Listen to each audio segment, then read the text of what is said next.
années de l'immédiat avant-guerre mondiale, la deuxième, il est étudiant à Paris. Il découvre ce qu'on appelait le vieux continent. Mais surtout, il rencontre l'Afrique. Non pas la découverte de l'explorateur, mais celle essentielle du fils revenu à la source de ses passions et de ses inquiétudes. Parmi ceux africains, antillais, guyanais, malgaches, réunionnais, qui constituent alors l'émigration intellectuelle des colonies à Paris, laquelle était la marge d'une autre émigration de même origine, ouvriers d'usines et sous-prolétaires, comme on disait à l'époque, et qui sera ensuite officiellement et systématiquement organisée pour les besoins de la reconstruction dans l'après-guerre. Aimé Césaire est déjà un militant qui accompagne la rédaction des revues L'étudiant noir, légitime défense. Il rencontre le Sénégalais Léopold Sédar Senghor et le Guyanais Léon Gontran Damas. Ce sera l'inséparable trio de la négritude. L'homme politique que toujours le peuple martiniquais plébiscita depuis 1946, avocat inconsolé de la départementalisation, fondateur du Parti progressiste martiniquais, député-maire, président du conseil régional, connu les morsures au jarret d'une droite fétichiste, les salves contraires des jeunes indépendantistes et l'incompréhension d'une France sourde à ses revendications et plus soucieuse de le déchouquer que de l'entendre. Ce qui avait fait sa grandeur aux yeux des générations anciennes devenait un fardeau, voire même pour certains un péché.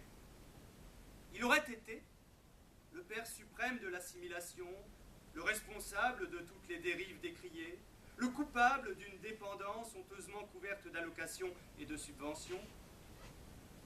Il fit front en plaidant que la départementalisation de 1946 était une demande émanant de la gauche, que le contexte de la guerre et de l'après-guerre imposait ce choix, que cela correspondait aux aspirations profondes du peuple.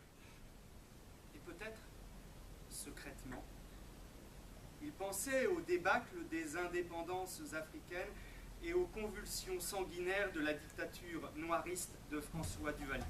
Au bout du petit matin, bourgeonnant danse frêle, les Antilles qui ont faim, les Antilles grêlées de petites véroles, les Antilles dynamitées d'alcool, échouées dans la baie de cette boue, dans la poussière de cette ville sinistrement échouée.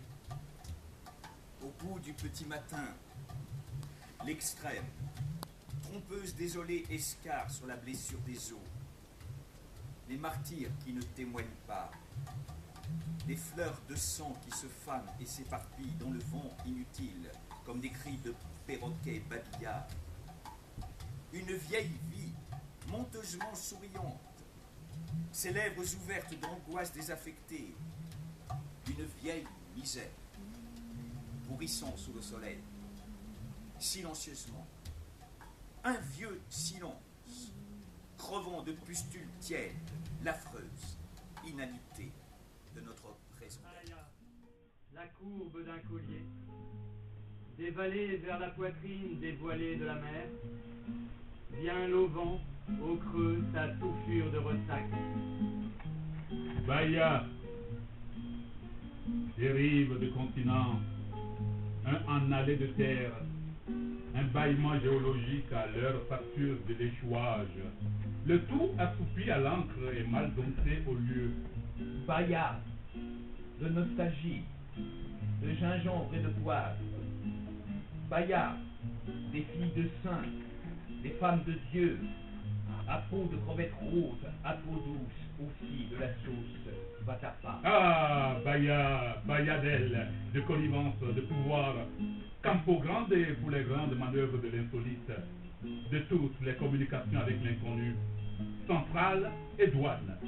De fait, d'Aubourg ou de Saint-Georges, en effet, des nuages solennels croisèrent l'épée, échangèrent des perles, des clés, des coris roses, des coris mauves, des araignées damascinées, des carabes voraces, des lézards rares.